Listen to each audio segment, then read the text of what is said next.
Welcome to the Edmentum education platform. My name is Shane Mueller. I'll be taking you through a brief tutorial. To begin with, you'll log in with the URL ple.platoweb.com. That will bring you to an Edmentum login screen. At the following prompts, you'll enter the information that you've been given by your instructor. The account login will be SWABE.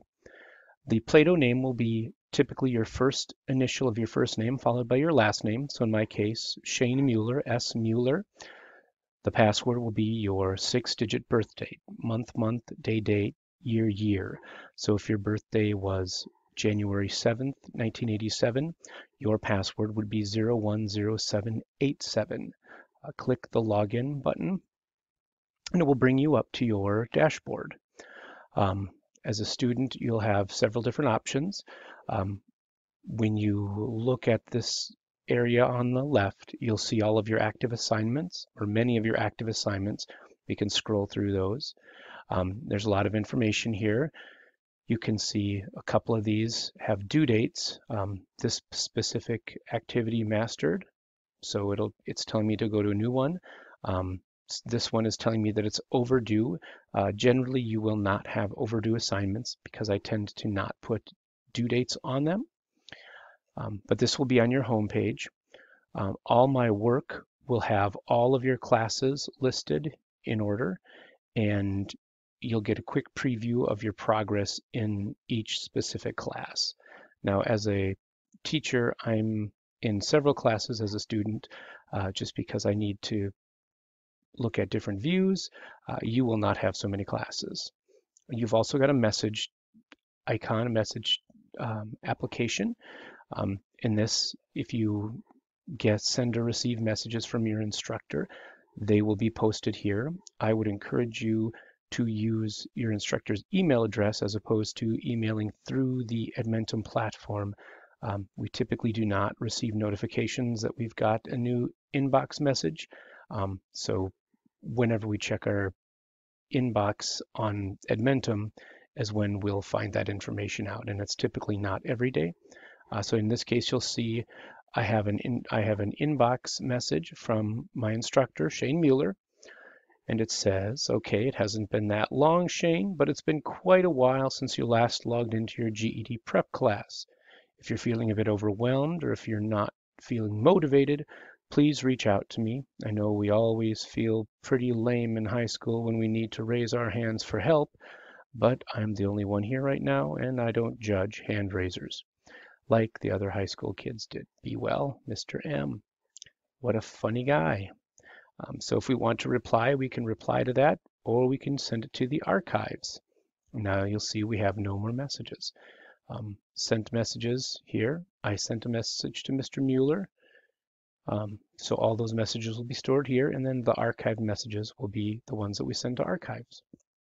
Notes that you take during your classes can be stored here.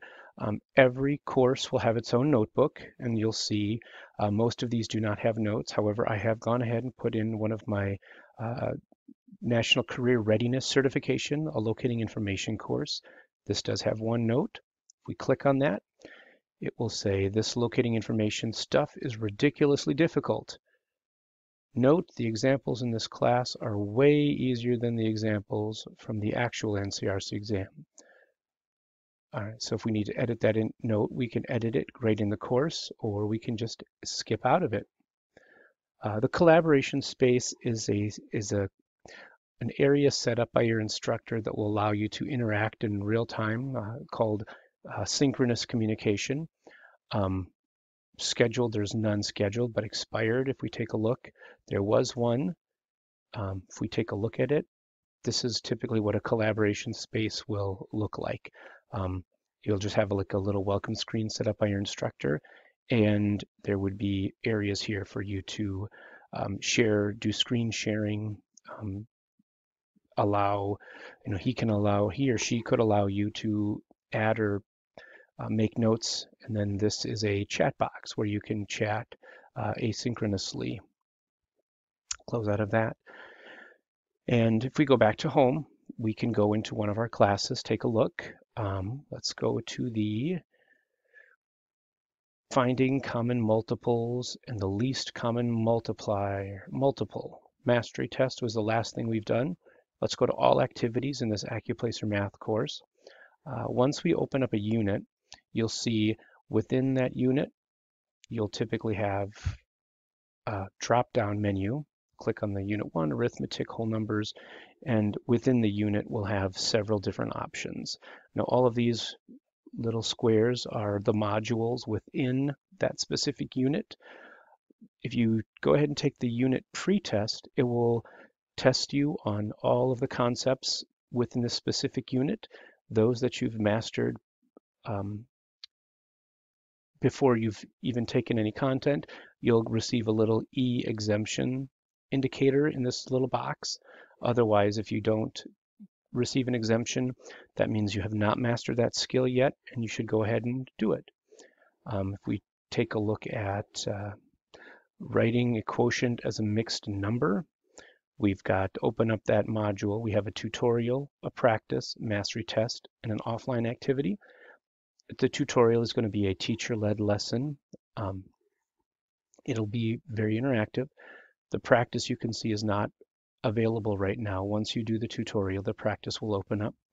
The mastery test will be a 5 or 10 question mastery test on the concept within this specific lesson. Once you master that at an 80% level, 8 out of 10 or 4 out of 5, you'll get the little check mark. Now you'll notice that some of these are gray. Most of these are gray. This one is green. It just simply means that we've completed it. If we come into this tutorial and before we get started, we exit out, you'll notice that when we come back, it's now blue with the little half circle filled in. So that simply means that we've started it, but we have not completed it at a mastery level. So again, if we come back into this tutorial, it will give us the name of the lesson. It will also give us an objective for the lesson. I'm Wes, and I've noticed that sometimes I have things left over when I divide. Once on a camping trip, I had to divide a pile of firewood so that each of our 5 fires would have the same amount of wood.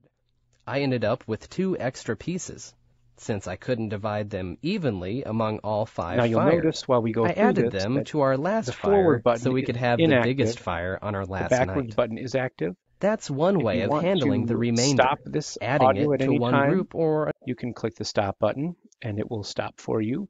And then the forward button will be active.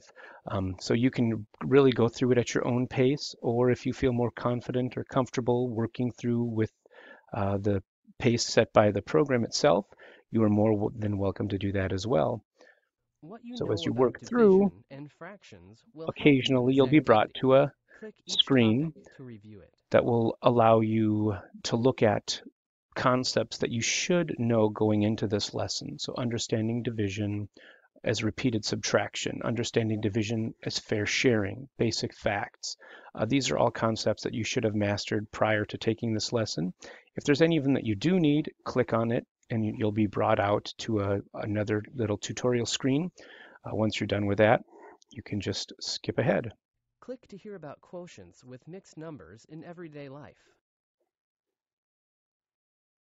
Before we start working with mixed numbers, let's think about fractions. And so you can see that this is very interactive. There'll be little activities that you'll complete as you go through. If at any time you want to stop, you can just simply exit out and the program will save your progress as it goes. So anytime you want to come back, you can come back directly to the spot where you left off.